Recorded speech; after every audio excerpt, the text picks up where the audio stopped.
What's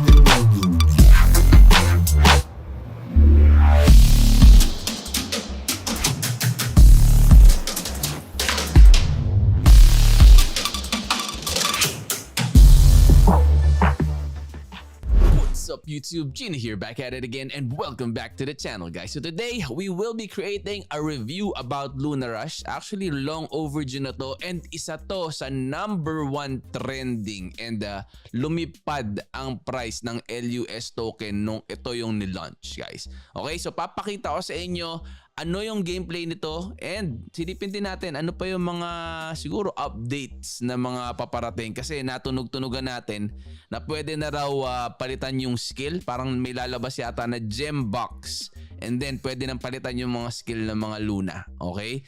So, if you're new to my channel guys, please make sure to click that like, that subscribe, and click the bell para lagi kayo notified, and join the raffle every Sunday yan guys, 8 PM. Make sure to be active in the channel, like, comment, and put that hashtag Sunday Slowdown with Chi sa dulo, and then share nyo rin yung video para kahit na anong video ang gamitin natin sa raffle, siguradong meron kayong raffle entry. Okay, so without further ado guys, let's get it on. Intro!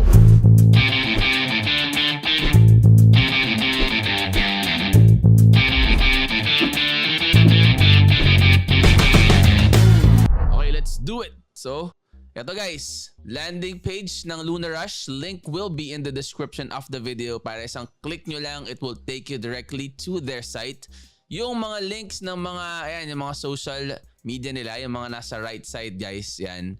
Yan, lipat ako. Yan, okay. So, yung mga nasa right side na ilalagay din natin sa description ng video para pwede ninyong puntahan yan when you do your own research. Okay? So, unahin natin yung website. Ano yung pwede nating malaman dyan. And then, we will show you yung gameplay itself ng Luna Rush. And nakita naman ninyo yung trailer.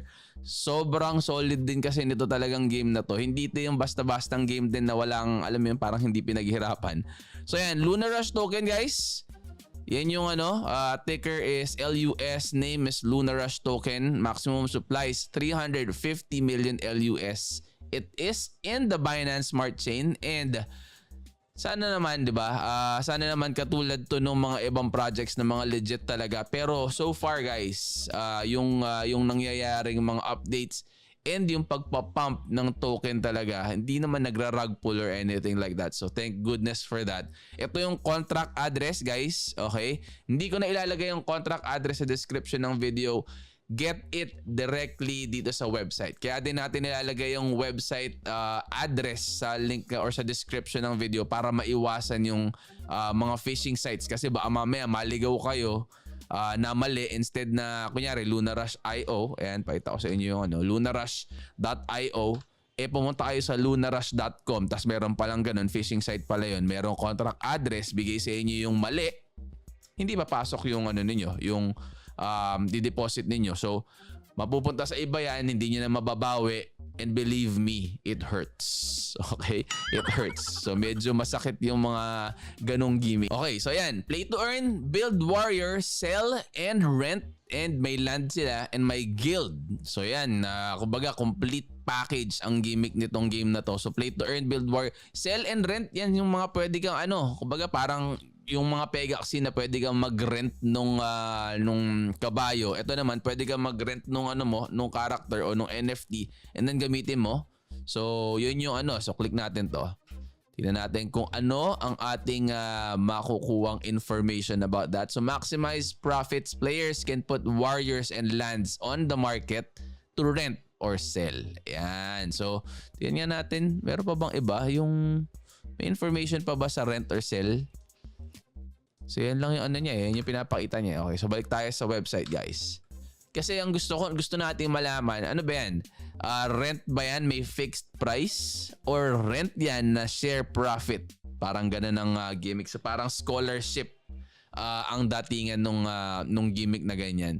So yan, parang pinadaling buhay ng mga managers, di ba? Hindi mo na kailangan mag-monitor, gumawa ka ng Excel, gumawa ka ng system para sa mga earnings na mga pinapasahod mo mga scholars. Ayun na yung sa kanya.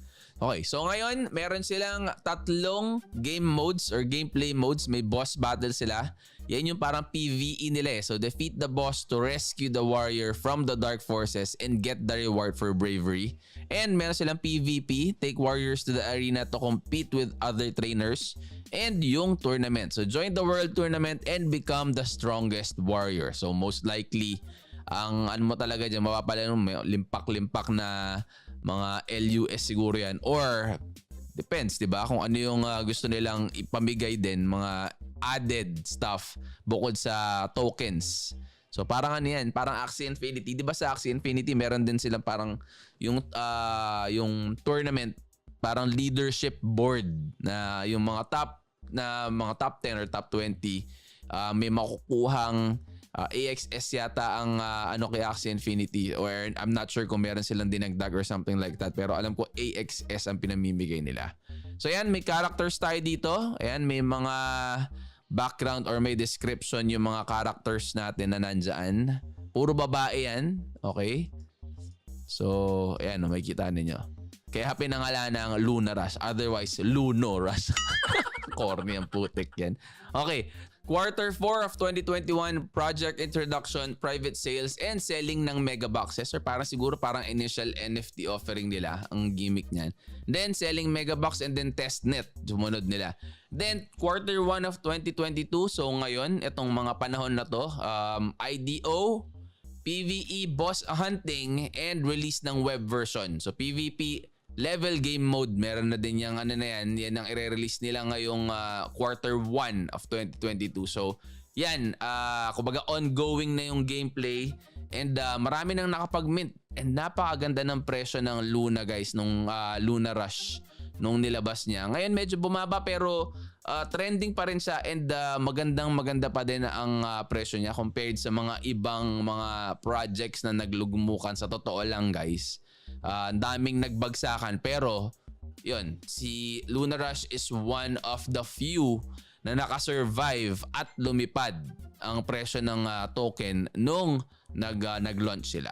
Okay, so quarter 2 of 2022, selling lands, level up warriors, fusion ng warriors din, and staking and events. Yan yung mga ano nila in quarter 2 of 2022. So February pa lang, mid-Feb pa lang ngayon. So medyo matagal-tagal pa yung quarter 2. Bandang April yan. Quarter 3 of 2022, marketplace. So doon lang nila bubuksan yung marketplace. Medyo matagal pa yun ha. So pwede nyo pang gamitin pang farm, pang staking, yung mga NFT kung nakabili na kayo. Kung hindi pa guys, do your own research. Hopefully makatulong tong review na to para malaman ninyo anong meron kay Luna Rush. Okay, so yung gameplay mamaya papakita ko in a bit. So yan, release of Android and iOS, dapat unahin nila yan, 'di ba? Kung ako, lagay mo na yan sa quarter 2 sana, 'di ba? Yung pagre-release ng Android at iOS apps, kasi guys, mas marami ang naglalaro using mobile phones kaysa PC. 'Di ba? Kasi pag mobile phone, kahit nasan ka pumunta, basta may data ka, pwede ka maglaro. Pag PC ka, alam nga bitbitin mo yung laptop mo, bitbitin mo yung lagi, 'di ba? Ang laki-laki. So yun ang yun ang comment ko dito. Hopefully pinagpaliktad nila yung release ng Android sana quarter 2 of 2022. And then more warriors, more skills, and may quest na. So parang daily quest siguro yan na meron syempre yung rewards para sa inyo. Quarter 4, yung pag-add ng friends, tournament level, and more events, PvP 3v3 game mode. So yan ang mga idadagdag nila ng quarter 4 of 2022. Meron pa ba? O yan, may pasubi pa sila guys. Quarter 1 of 2023, tournament 3v3, and yung building ng clans. So yan, di ko alam what's at stake with the clans. Meron din bang mga clan bonus yan? Katulad ng mga ibang games, di ba? Pag sumali ka sa clan, and then depending sa clan level and yung mga na-upgrade ng mga clans na abilities or skills siguro para sa mga nila, nakukuha ng mga members, ng mga clan members, and then nagagamit nila pagka nagbabattle sila. So yun yung mga hopefully kasama dun sa nila, sa clan na pag-launch nila. Token metric, and yung to parang tokenomics nila. And ito yung guys, core team, ayan, face reveal ang gimmick nila. Ewan ko, it helps para sa akin, it helps to build confidence sa mga investors and mga players yung nakikita mo yung mga people behind yung project. Kaya kumbaga pag may mga ganyan, nakakatulong din yan. Instead yung mga iba, majority kasi nung mga projects na nakikita ko or napapansin ko is ang ginagawa nila is parang cartoony na mga faces ang nilalagay nila doon. Sabi nila for protection or something like that. Pero ang dami kong mga ang dami kong mga nakita na ang sinabi, kaya ayaw daw nilang mag-post ng mga faces nila and pangalan nila is for security reasons, yada-yada, kung ano man yung mga palusot nila. And then at the end, rug pull ang gimmick, di ba? Yun ang medyo malungkot sa ganyan. Pero hindi ko naman sinasabing lahat ng projects na hindi nagpapakita ng mga muka nagra-rug pull. Pero yun nga, it helps and it helps build confidence sa mga sa community in general. So investors and partners, nakikita niyo naman guys, sobrang daming backers din ng Luna Rush. Yan, may launch zone sila, may X21 sila, MH Venture, Bomb Crypto, nandiyan din ng Bomb Crypto. So kilalang kilala yan guys ng natin, ng mga taong naglalaro na niyan at yung mga gusto bang pumasok. Alam ko okay dyan pumasok pa rin kay Bomb Crypto. Meron na naman bago, Space Crypto, paangat na naman. So, pero syempre, di ba, Luna Rush, yan guys, sana early adopter kayo para na-experience ninyo yung pinakamababang presyo ng LUS token. Pero kung ako tatanungin ninyo, okay pa bang pumasok dyan, Chino? Okay pa naman pumasok dyan. Pero syempre, do your own research pa din. Legitimacy or yung kumbaga sa tingin mo, secured ba yan or okay ba yan? Sa tingin ko naman, based dito sa mga backers and based sa mga nangyayari, it's been quite a while. Hindi ko naman sinasabing sobrang tagal na, pero medyo ilang weeks or siguro parang sabihin mo 1 month or a little less than a month na silang ni-launch. And then yung token nila is nandyan pa din. Diba? Hindi pa rin sila yung tipong bigla na lang magpo-pull at magra-rug pull. Okay? So yan ang ating Luna Rush. So let's go and show you yung gameplay ni Luna Rush. Okay, so ito yung gameplay niya guys. Makita naman niyo turn-based ang ang gimmick niya. So ito yung boss battle. Ayan, makikita niyo yung mga characters na nasa left side. Parang may pet pa yung isa. Ayan, may pet siya na yung gusto niya, parang leopard ba yan o tiger ba yan or something. So yan, atakin lang nila na atakin yung boss hanggang sa matapos, and then pagka yung dulo na, papakita ko sa inyo yung rewards na mga possible. Ayan, victory. Then ayan yung mga chest. O diba, makikita ninyo yung nakuha. And then mababawasan ng energy yung mga NFT. So ito pa, another in-game din na na feature natin na ayan. So yung mga characters, pwede mo i-activate and i-deactivate kung sino yung mga gagamitin mo. So kung medyo may budget ka and marami kang mga characters, ayan, pwede kang pumili dyan. So ayan, makita nyo, boss hunt, PvP coming soon, and then yung tournament is still coming soon. Then nasa baba yung mga yung mga ibang mga pwede ninyong puntahan like yung store or something like that. So ayan yung boss battle, parang adventure ang gimmick niya. 'Di ba? Yun yung pinakamadaling comparison eh. So sa mga nakakapag-Axie Infinity na dyan or yung mga iba pang mga games na that deals with yun nga, may adventure and may PvP. Or yung adventure kasi otherwise known as PvE or player versus environment ang tawag nila doon. So yan. So wala namang rocket science dito. Wala namang something na sobrang bago talaga. Ayan So yan yung reward. Okay? So yan. Ganun ang niya, gimmick niya. Okay. So lastly guys, Luna Rush token price $2.32 ngayon. So kung ako sa inyo, silipin ninyo to, do your own research kasi umabot ng almost $5 siya. Ng all-time high niyan is $4.95.